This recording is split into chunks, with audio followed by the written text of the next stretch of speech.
Afternoon po mga kababayan, ma'am sir, this is Jam, the Filipino channel lang niyo pong lingkod. So today is October 19, 2025 at tayo ngayon ay papunta dito yan sa Mayor Ignacio Santos Diaz Santos Diaz Street sa may fast food train.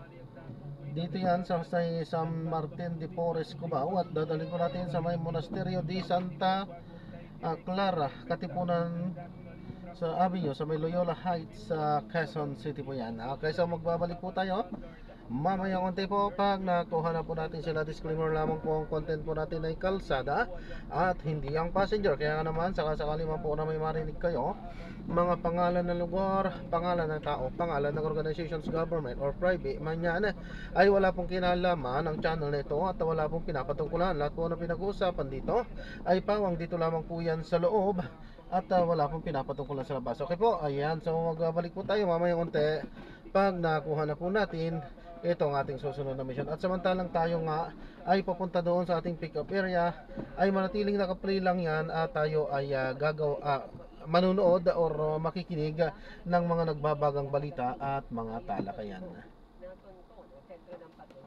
14 na kilometro sa timog silangan ng Caguait.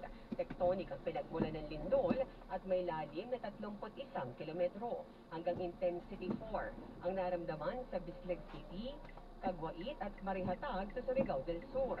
Mas mahinang pagyanig naman ang naranasan sa ilang pang bahagi ng lalawigan, gayon din sa Davao Oriental, Davao de Oro, Davao Occidental, Agusan del Sur at Cagayan de Oro City. Ayon sa PIVOX, aftershock ito ng magnitude 6 na lindol sa katubigan ng Surigao del Sur noong October 11. Samantala, tumama rin kaninang pasado alas 2:30 ng madaling araw ang magnitude 4.2 na lindol sa dagat ng Manay, Davao Oriental. Aftershock ito ng naunang lindol sa lalawigan pero walang napaulat na intensities at pinsala ang PIVOX.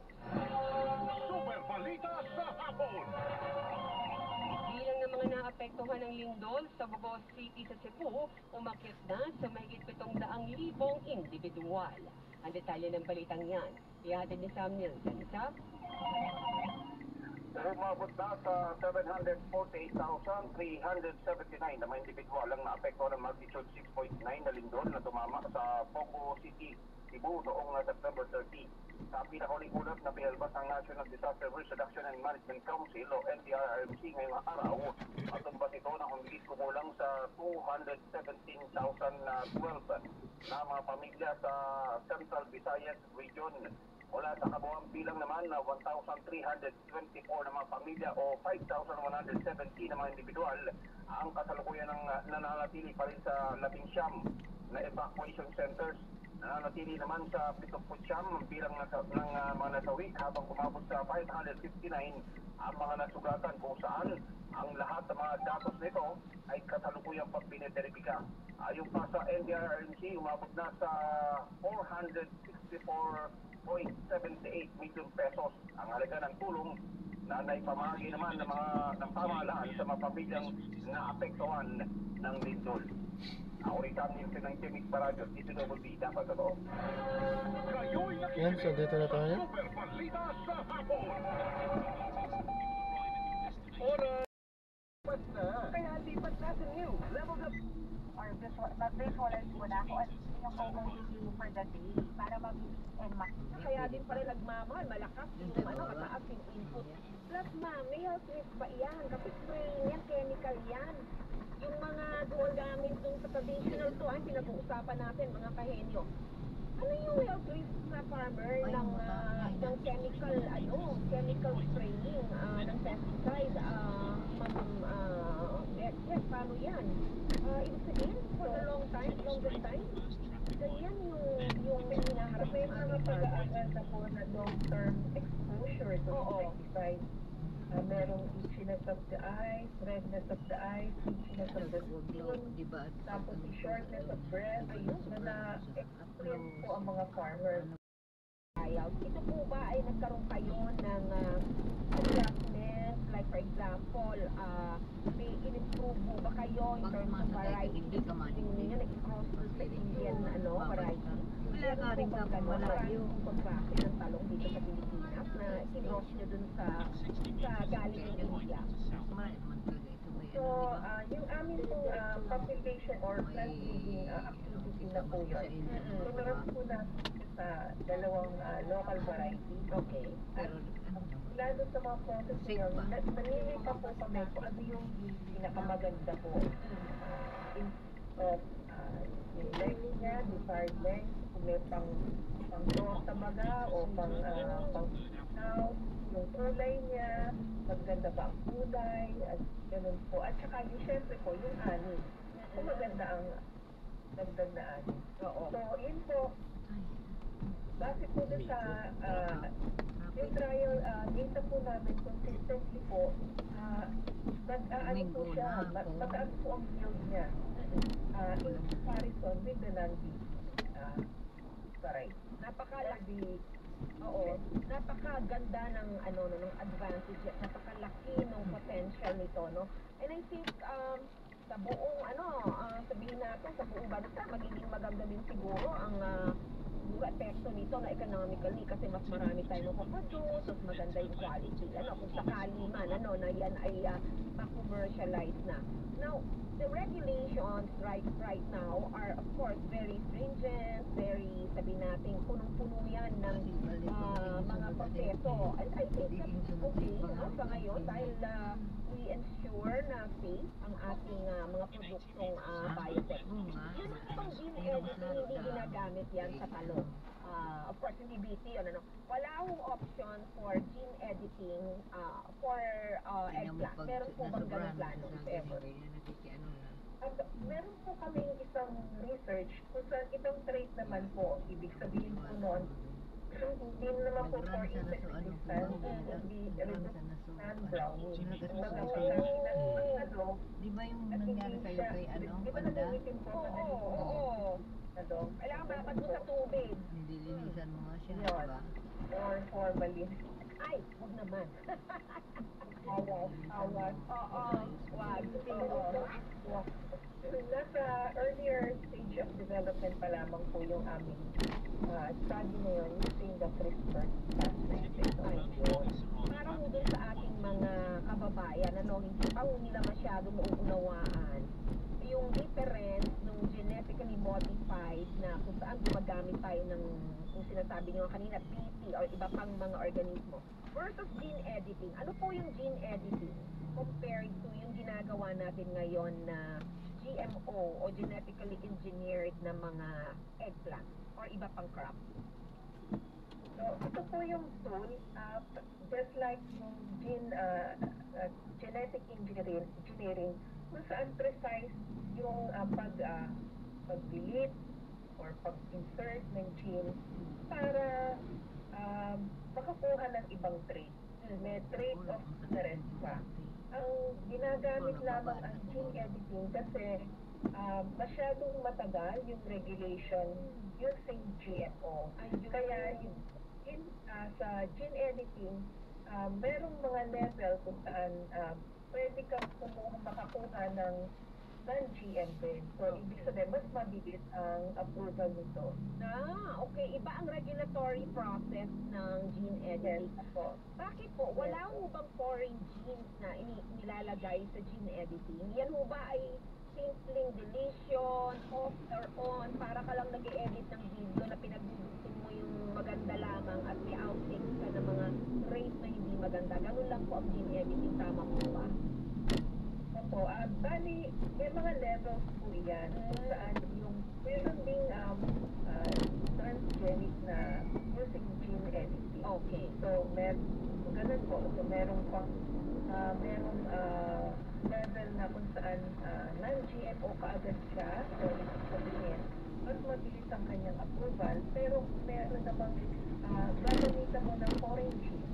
So, it could be a GM. So, it will undergo the process of like GM technology. Oo. So, may gene editing. Pero minsan, siyempre, depende yan sa trait na gusto mong, i-enhance o ilagay doon mismo sa iyong crop.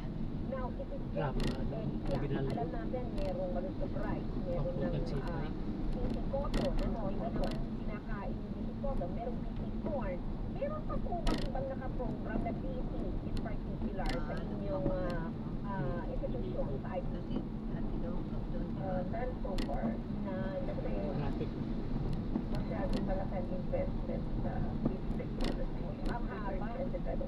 Oo. Yes, po. Ang haba, pag busy mula sa sabihin natin proseso, kasi variety, hanapin mo, di ba? Kasi registration, talagang so parang ano pa lang, wala pa, di pa ako senior ma'am, ay nauna pa yung, inabot na nga po pagka-senior dito Oo, inabot na ng retirement, ma'am. Buti pa yung malusog rice, no? Medyo mabilis-bilis. Ay, nako. Ma'am, your message to our fellow scientists and to policymakers about the technology, the research that you are doing now. Go ahead, ma'am. You have the air time to do that. Okay, maraming po salamat sa opportunity na ito, Dr. Ruby. So, bali po, ang BT Talong ay isang alternatibong technology na aming iniaalay sa mga eggplant farmers. So, marami na po kami napuntahan at sila po ay very excited about this BT Talong. So, ang tanong po nila sa amin, baka ng buto? Kailan namin siya maitatanim? So, yun po. So, kumbaga, very unfortunate and sad na andito na yung technology pero hindi pa nila maitanim, masubukan. Kahit po subok lamang ay dapat po ay pagbigyan po natin ng mga farmers. Okay. And sa mga agents sa government naman po, saka sa judiciary, nawa po ay bigyan po natin ng opportunity ang BT Talong. Ito po ay Pinoy Biotech. Kaya po, nais po namin na maisulog po ito ng UPLB. Ay, yun po. Very well said, Dr. Lourdes Stylo. Yan po yung ating panawagan na maging bukas ang isipan ng mga mamamayang Pilipino. At alam ko na ito hinihintay na rin ng ating mga kababayang magsasaka. At kahit kami, mga consumer na mahilig kumain ng binagoongang baboy na may kasamang talong, ensaladang talong, at tortang talong, pinakbet, diba? Ang dami po kasing paggagamitan. At yan ay talagang makakatulong sa ating ekonomiya at sa ating nutrisyon at kalusugan, bilang mga mamamayan. We support you, Dr. Stylo, and UP, of course. Sino po ba ang kasama ninyo sa inyong research dyan sa UP Los Baños para sa BT Talong? So, ang proponent po dito ay si Dr. Desiree Caltea, retired professor na po. May mga kasama po rin ako mga young one and not young anymore na mga nag-retire na po. Ako na lamang po yata hindi pa nagre-retire. So, bale, mga young researchers na po ang aming mga kasama na aming tinuturuan sa project na ito. It's entirely funded by CLD, ma'am, ang inyong R&D. Yung pong kasi po ito malaking proyekto po. Ang aming pong funding ay meron pong international from the USAID and locally supported by the Department of Agriculture Biotechnology Program Office po and partly by the UPL. Ayun, ako, napakarami na tulong-tulong dyan, sana po ay talagang ma-commercialize na natin. So, mabuhay kayo, Dr. Stylo, Dr. Lourdes Stylo. Maraming salamat sa inyong serbisyo at kung kayo ay magre-retire, sana po ay patuloy po kayong gumawa ng mga research. Thank you very much. Thank you. Okay. Sa mga kahenyo, yan po ang ating nakasama, Dr. Lourdes Stylo ng UPLB Institute of Plant Breeding, isa po siyang scientist. At yan po ay talagang napakalaki ng ambag pagdating dito sa ating BT Talong at iba pang mga teknolohiyang ginawa ng Institute of Plant Breeding. So, alam niyo, lagi tayong nauunahan ng ng ibang bansa kasi tayo yung nagre-research. Ahead nga tayo pagdating sa biotech sa buong Wala pa pala. ang Pilipinas, buong region. Pwede pa po. Ay kinakain na natin yung ibang nating kinakain mula sa mga fast food, yung mga ingredients na nabibili natin, lalo na yung mga namimili dyan sa mga imported, goods and groceries, no? Diyan sa, hindi ko sasabihin yung mga pangalan, hindi naman po natin namamalaya na meron yung talagang mga, mga GM Galing na nandun na sa ating White Plains, papunta diretso. pagkainan. Oo, kaya bakit hindi ho natin pagkatiwalaan yung ginawa ng mga Pilipino. So maraming salamat again, Bata may ano, may UPLCIC. yung kay Martin. So mga kahenyo, yan po ang ating naging edisyon ng Radyo Henyo ngayong linggo. Ako po inyong nakasama, Dr. Juan Cristobal, again sa ngalan ng ating Kuya Angelo Palmon. Masabi. Ito po ang Radyo Henyo sa Bigla siya na DZRH. dumating. Una sa Pilipinas, una sa Pilipinas. Susunod na ang may trabaho. Kasama si Kuya Barbie Atienza at Ate Durat Martin.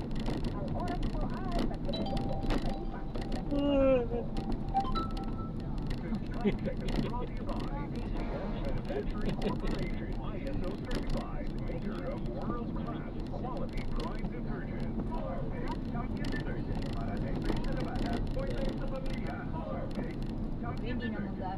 Hindi na mag-ano. Hindi, marami na. Dati wala yan. Mababa lang ba?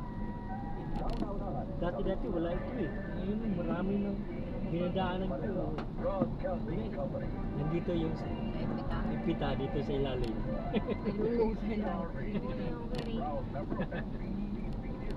Trino, Ay, hospital. nako.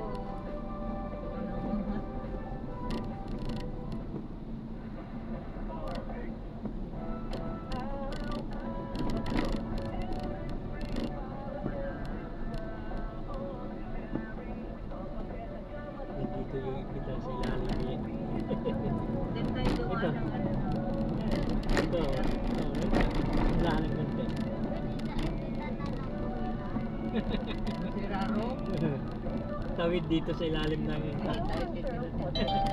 Hinda. Ito building ito. Ay, ito. Dito, mga puno na yan. Yun, ang Oh, galing na yan baba. yan.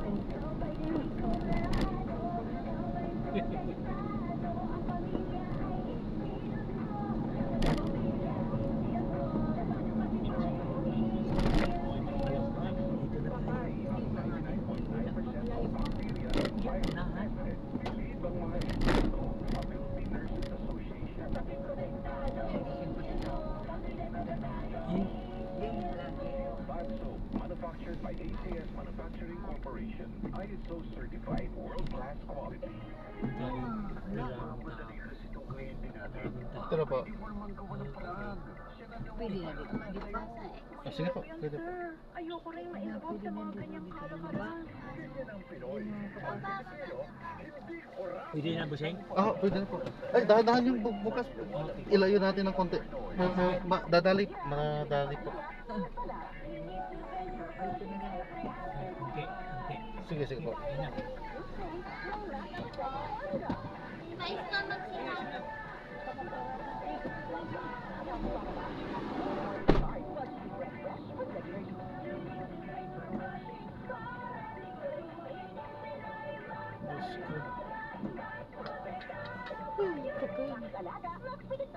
Ayan, so na-drop na natin sila. So maraming salamat po sa panonood. Hanggang sa muli po. Ingat po at God bless. Paalam po muna. Pansamantala po. Galing-galing mo, smart dishwashing face ko. Britang ulan na masebo, plato, kaldero. Galing for everyday. Hindi ko alam kung saan. Dishwashing base. May double tanggalin formula. Tanggal-galing ang sebo at bacteria. Para wala mahilig, plastic na metal, plastic cover, what's the Notables. smart dishwashing face. Heavy duty linis, bawat pahid. Smart dishwashing base. Manufactured by ACS Manufacturing Corporation. ISO certified. World-class quality. Notables. So good, kumayo sa tanghal. Tawagay sa bawat celebration. So easy to enjoy sa tanghal. Conveyance sa tanghon. So good. So tanghon. Magkikanta sa next song natin. Again, sa Champion Detergent, sa Champion with Quick Wash Technology. Mm, Tayo sa Nevada, mas mamadami tayo ng sa pamilya. mm.